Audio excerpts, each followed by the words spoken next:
Nate Diaz will be making a comeback to the octagon for the first time since his loss against Jorge Masvidal back in November 2019, and he will be going up against Leon Edwards, who is making a big claim for a title shot coming off an 8-fight win streak.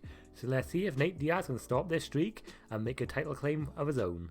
In this video we will have a breakdown and a fight prediction of Leon Edwards versus Nate Diaz, which is happening at UFC 262. Right, getting into some information about both fighters now. They are both 6 foot. Leon Edwards has a 74-inch reach and Nate Diaz has a 76-inch reach, which might play a big factor in this fight, but we'll get more into that in a bit. We'll start off with Leon Edwards, the man who's on an 8-fight win streak, beating people like Rafael dos Anjos and Vicente Luque, who has come off a very good win against Tyron Woodley. So Leon Edwards is the real deal. So now, with Leon Edwards in this fight, he must mix up his strikes. He must use his elbows, which he's very good at. He must use his leg kicks, which is going to be very key in this fight, because Nate Diaz relies very heavily on that front leg. He stands very, very heavy on that leg. So if he can take away that leg, then his stand-up will be compromised. So that's one thing that Leon Edwards has to do, and that is utilize his leg kicks with his stand-up. He has very good boxing. He does mix it up well with takedowns, which you've seen in the Rafael dos Anjos fight. So if he does that, it'll keep Nate Diaz thinking, and his leg kicks will come more of a surprise than just throwing them all the time. As I mentioned earlier, Nate Diaz has a 2-inch reach advantage over Leon Edwards. It's not that big of a difference. It's not going to be a John Jones, Daniel Cormier type of situation where it's like a 12-inch reach advantage. It just means that Leon Edwards is going to get into Nate Diaz's face a little bit, just to implement his boxing and his combos a little bit more. With Nate Diaz, he has a very, well, even though he only says he has a 76-inch reach, his punches are very long. He'll hit you from like miles away, it seems. You can see this in most of his fights, especially the Michael Johnson fight. He does very well with his boxing in our fight, and I'm guessing he's going to do it in this fight as well. So Leon Edwards is going to have to stay clear of that and try and get into his face a little bit, just to get off his boxing. With Nate Diaz's last fight coming in November 2019 against Jorge Masvidal, he will be due for some ring rust. I know some people don't believe it, but it can happen.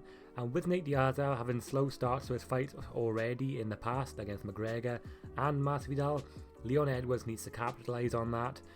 With winning the first 2 rounds of a fight is very crucial, because he only needs to win 1 out of the 3rd, the 4th and the 5th to be able to win a decision. So if he can get down with his game plan and his strategy straight away in the first 2 rounds, then he'll put himself in a really good position to win the fight. Now, getting on to how Nate Diaz can win this fight, he has 2 options really. The first one is to keep Leon Edwards at the end of his strikes. He only has a 76-inch reach, but with his striking style and his long striking range, he leans into his strikes and it makes his reach a little bit longer. It could go to like an 80 plus reach with the way he strikes.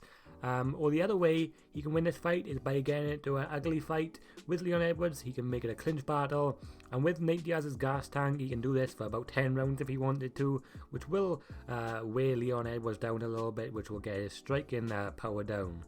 Leon Edwards has got power, so he needs to get that diminished really quick, because he can finish people, but it's really hard to finish Nate Diaz with the chin he has. He has got dropped a lot of times, and he has got finished before, but I don't see it happening in this fight, because Nate Diaz has just got this toughness about him that it'll just keep him going throughout the fight. So yeah, he needs to keep this an ugly fight, or he needs to keep it a technical fight, where he is quite technical with his strikes, but yeah, he needs to utilise that long striking range he has.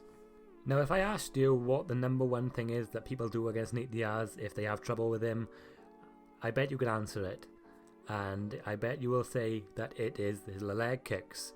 He doesn't check the leg kicks, and he utilises that front leg a lot by standing really heavy on it, like I mentioned. If he can check the leg kicks, if Leon Edwards does decide to throw him, then he'll be in very good shape for the fight, but it could be a long night for him if he doesn't check them, and Leon Edwards exploits that about Nate Diaz's game.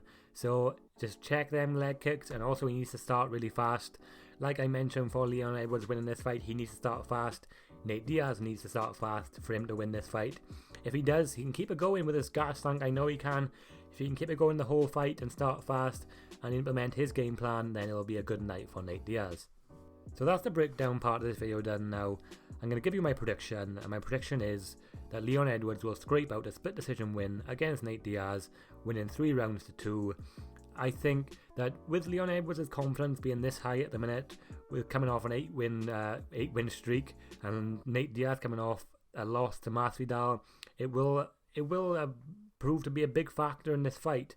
And it'll be a very gruesome fight, very back and forth, but I think Leon Edwards will scrape out the win. So now you've heard my prediction of this fight, I want you to leave in the comments your prediction, and if there's anything you think I've missed in this video in the breakdown part, because if there is, everyone will want to know about it, and I will want to know about it. I'll be very interested to see what you guys come up with, so I want you to thank you for watching, and please like, subscribe, and I'll catch you in the next video.